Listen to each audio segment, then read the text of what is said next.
कथा अछि। News 18 Odiyar rising Odisha मंचरे मुख्यमंत्री मोहन माझी बेस प्रभावी ढंगरे नजर आसिथिले।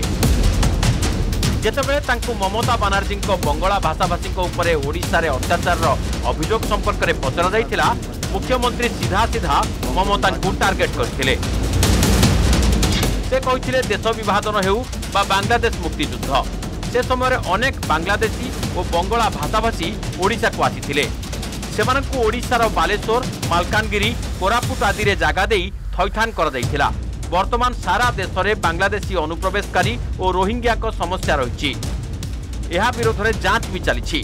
जो मानकर उपयुक्त प्रमाणपत्र अच्छी सेमानंकु ससम्माने सेमानक स्थान में रहिबाकु दिया जाउछि। सेमानंकु केही हैरान करूनाहांती।